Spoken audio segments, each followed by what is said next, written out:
കരിയാട് പടന്നക്കരയിൽ നിന്ന് കാണാതായ യുവാവിനെ പുഴയിൽ മരിച്ച നിലയിൽ കണ്ടെത്തി. മത്തത്ത് രജീന്ദ്രന്റെ മകൻ നീരജാണ് മരിച്ചത്. കരിയാട് മോന്താൽ പുഴയിൽ നിന്നാണ് മൃതദേഹം കണ്ടെത്തിയത്. നീതു ചേരുന്നുണ്ട് വിവരങ്ങളുമായി. നീതു, ഇന്നലെ വൈകിട്ട് മുതലാണ് ഈ യുവാവിനെ കാണാതായത്. തുടർന്ന് പോലീസും വീട്ടുകാരും ബന്ധുക്കളുമൊക്കെ നാട്ടുകാരുമൊക്കെ തന്നെ തിരച്ചിൽ നടത്തിവരികയായിരുന്നു. അതിനിടയിലാണ് ഇപ്പോൾ ദുഃഖകരമായ വാർത്ത വരുന്നത്. ഈ മരണവുമായി ബന്ധപ്പെട്ട് പ്രാഥമികമായി ലഭിക്കുന്ന വിവരങ്ങൾ എന്തൊക്കെയാണ്?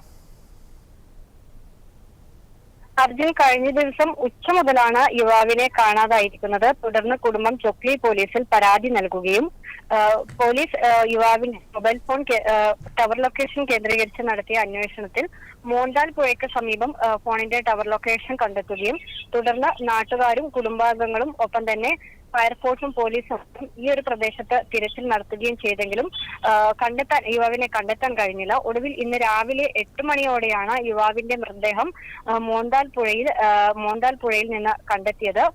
പടന്നക്കരയിലെ മത്തത് രജീന്ദ്രൻ രമ്യ ദമ്പതികളുടെ മകൻ നീരജാണ് മരണപ്പെട്ടിരിക്കുന്നത്.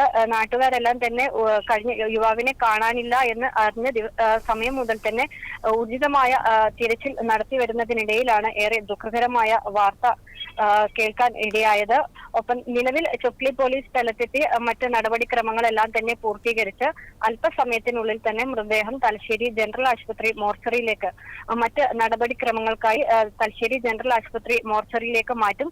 മറ്റ് ദുരൂഹതകൾ ഒന്നും തന്നെ ഇല്ല എന്നാണ് പോലീസിന്റെ ഭാഗത്തു നിന്ന് നിലവിൽ നമുക്ക് അറിയാൻ കഴിയുന്നത്. മറ്റ് ദുരൂഹതകളൊന്നും തന്നെ നിലവിൽ റിപ്പോർട്ട് ചെയ്തിട്ടില്ല. പോലീസ് ഒരു പ്രാഥമികമായി പോലീസിന്റെ ഭാഗത്തു നിന്ന് നമുക്ക് അറിയാൻ കഴിയുന്നത് ആത്മഹത്യ എന്നാണ്. മറ്റ് കൂടുതൽ വിശദാംശങ്ങൾ ലഭ്യമായി വരുന്നതേയുള്ളൂ.